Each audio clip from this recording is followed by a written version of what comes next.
Perkenalkan, saya Rahardi dari Sirana Farm. Assalamualaikum warahmatullahi wabarakatuh. Alhamdulillah, puji dan syukur kita ucapkan kepada Allah Subhanahu wa Ta'ala yang telah memberikan karunia-Nya yang melimpah kepada kita semua dalam bentuk iman, Islam, dan nikmat kesehatan. Tak lupa sholawat dan salam kita curahkan kepada baginda Nabi Muhammad Shallallahu Alaihi Wasallam, kepada keluarganya, sahabatnya, dan para pengikutnya sampai akhir zaman. Teruntuk Bapak Ibu Syahibul Kurban yang dirahmati oleh Allah Subhanahu wa Ta'ala, terima kasih atas kepercayaan dan kesempatan yang diberikan kepada kami. Untuk itu, perkenalkanlah kami memberikan informasi mengenai hewan kurban yang Bapak Ibu sudah pesan. Seperti yang Bapak Ibu ketahui dari berita di televisi maupun media lainnya, bahwa situasi dan kondisi saat ini, khususnya peternakan sapi, domba, dan kambing, sedang dilanda wabah penyakit mulut dan kuku. Sebenarnya sejak tahun 1986, Indonesia sudah dinyatakan bebas penyakit mulut dan kuku. Hingga pada akhirnya pada tanggal 5 Mei 2022, Lab Pusat Veteriner Farma atau Pusetma melaporkan perihal adanya temuan penyakit mulut dan kuku di Jawa Timur. Kemudian pada tanggal 9 Mei 2022, temuan Pusetma tersebut dikuatkan oleh Keputusan Menteri Pertanian nomor 403 tahun 2022 tentang wabah penyakit mulut dan kuku.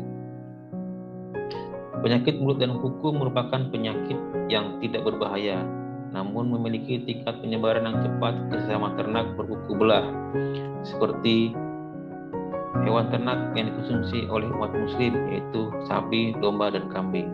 Oleh karena itu, sejak tanggal 6 Mei 2022, Sirana Farm segera melakukan tindakan preventif berupa tidak melakukan pemasukan ataupun pengeluaran ternak, pembatasan kunjungan tamu, peningkatan dan pengetatan biosecurity, penyerahan bantuan obat penyakit mulut dan kuku kepada Dinas Peternakan Kabupaten Jombang, melakukan sosialisasi tentang wabah penyakit mulut dan kuku kepada para peternak di sekitar wilayah Sirana Farm, serta membagikan suplemen untuk meningkatkan imunitas ternak-ternaknya. Juga membagikan disinfektan untuk mematikan virus yang ada di sekitar lingkungan kandang para peternak tersebut. Pada ternak-ternak di Sirana Farm juga dilakukan tambahan suplemen berupa vitamin dan mineral dengan harapan imunitas ternaknya dapat terjaga. Melakukan treatment celup kuku pada ternak dengan harapan dapat mematikan virus penyakit mulut dan kuku yang mungkin saja menempel pada kakinya. Namun, outbreak penyakit mulut dan kuku ini terus bertambah dan menyebar ke berbagai daerah dari hari ke hari, seperti yang marak diberitakan di televisi maupun media sosial lainnya. Laju penyebaran penyakit mulut dan kuku juga tidak dapat dipungkiri semakin mendekat dengan Sirana Farm, seperti yang dapat terlihat pada peta sebaran di Kabupaten Jombang. Virus penyakit mulut dan kuku ini dapat disebarkan melalui udara hingga jarak puluhan kilometer. Hal inilah yang menjadi dugaan kami, Sirana Farm pada akhirnya terpapar oleh penyakit mulut dan kuku pada tanggal 10 Juni 2022. Penyebaran wabah penyakit mulut dan kuku ini sangat cepat terjadinya, seperti yang tertuang di dalam Keputusan Menteri Pertanian nomor 500.1 tahun 2022 bahwa pertanggal 23 Juni 2022 sudah menginfeksi sebanyak 19 provinsi di lebih dari 222 kabupaten kota. Hingga pada tanggal 1 Juli 2022 kemarin, Bali menjadi provinsi ke-20 yang sudah terinfeksi oleh wabah penyakit mulut dan kuku. Setelah Sirana Farm terinfeksi oleh penyakit mulut dan kuku, kami langsung melakukan tindakan pengobatan yang dilakukan oleh dokter hewan internal, yaitu dokter hewan Malik dan dokter hewan Brian. Adapun tindakan pengobatan yang kami lakukan adalah pengobatan sesuai dengan gejala yang timbul seperti demam, radang, dan lain-lain. Pemberian antibiotik untuk mencegah terjadinya infeksi sekunder sehingga antibodi yang terbentuk adalah khusus untuk melawan virus penyakit mulut dan kuku tersebut.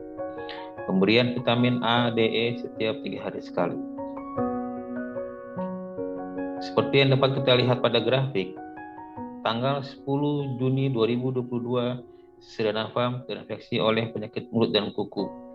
Dapat diduga bahwa pada awal mula terinfeksinya ialah 3 hari sebelumnya, yaitu pada tanggal 7 Juni 2022. Berdasarkan penelitian yang terlihat dari grafik garis berwarna hijau, virus penyakit mulut dan kuku ini menginfeksi melalui darah dan akan hilang atau mati pada hari ke-8 setelah terjadi infeksi, ataupun dugaan penyakit mulut dan kuku ini akan hilang pada tanggal 15 Juni 2022 seiring dengan terbentuknya antibodi untuk melawan penyakit tersebut. Namun, guna memastikan virus penyakit mulut dan kuku ini hilang atau mati, kami melakukan tes swab di hari ke-19. Hasilnya sesuai dengan literatur yang kami dapatkan, yaitu sudah negatif penyakit mulut dan kuku. Keamanan mengkonsumsi ternak penyintas penyakit mulut dan kuku.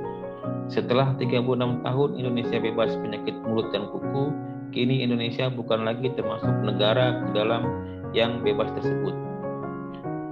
Ada banyak negara di dunia yang belum bebas penyakit mulut dan kuku, seperti yang berwarna merah dan orange ini. Mungkin jumlahnya lebih banyak negara yang belum bebas dibandingkan dengan negara yang sudah bebas penyakit kuku dan mulut. Berdasarkan Organisasi Kesehatan Hewan Dunia, bahwa penyakit mulut dan kuku tidak menular ke manusia dan bukan masalah kesehatan bagi masyarakat. Terlebih, budaya masyarakat Indonesia bukanlah penikmat hidangan stik, daging mentah, atau belum matang, sehingga mengkonsumsi daging serta produk lainnya dengan cara dimasak sempurna ialah aman bagi kesehatan. Guna memastikan apa yang disampaikan tadi, kami menyembelih 1 ekor sapi pada tanggal 28 Juni 2022. Hasilnya ialah sesuai dengan literatur yang kami baca, bahwa lesi atau lepuh atau luka sariawan di mulut dan lidah sapi sudah tidak ada. Papila sudah sembuh kembali seperti semula. Begitu juga pelemakan yang tipis seperti sapi sehat sebelum terkena wabah penyakit mulut dan kuku. Dagingnya pun merah serta padat, menunjukkan bahwa pemberian suplemen berupa vitamin, mineral, dan pakan yang berkualitas sesuai dengan harapan. Hukum menyembelih hewan kurban penyintas penyakit mulut dan kuku. Adapun hewan kurban Sridana Farm ialah penyintas penyakit mulut dan kuku, di mana ternak sudah sembuh dari penyakit tersebut. Hal ini dapat dibuktikan dengan telah dilakukannya swab test negatif. Sebelum kami mengirimkan hewan kurban yang Bapak Ibu sudah pesan atau beli, kami terlebih dahulu akan memvideokan kondisi sapi pada saat penimbangan terakhir. Dari video tersebut dapat dilihat apakah hewan kurban yang Bapak Ibu pilih mengeluarkan ciri-ciri penyakit mulut dan kuku seperti keluar liur yang berlebih ataupun masih mengalami kepincangan yang parah. Kami mengaturkan permintaan maaf yang sebesar-besarnya atas tidak tercapainya bobot sesuai dengan estimasi yang dijanjikan. Namun insya Allah tidak mengurangi kualitas daripada dagingnya. Kami telah berusaha menjaga dan menjalankan amanah yang Bapak Ibu berikan kepada kami dengan segenap kemampuan yang kami miliki. Namun keterjadian wabah PMK ini, wabah penyakit mulut dan kuku ini ialah sudah suratan takdir dari Allah Subhanahu wa taala kepada kami. Semoga kami dapat mengambil ibrohnya. Begitu juga harapan kami kepada Bapak dan Ibu sekalian. Akhirul kalam, terima kasih atas kesempatan dan kepercayaan yang telah diberikan kepada kami. Wabillahi taufik walhidayah. Wassalamualaikum warahmatullahi wabarakatuh.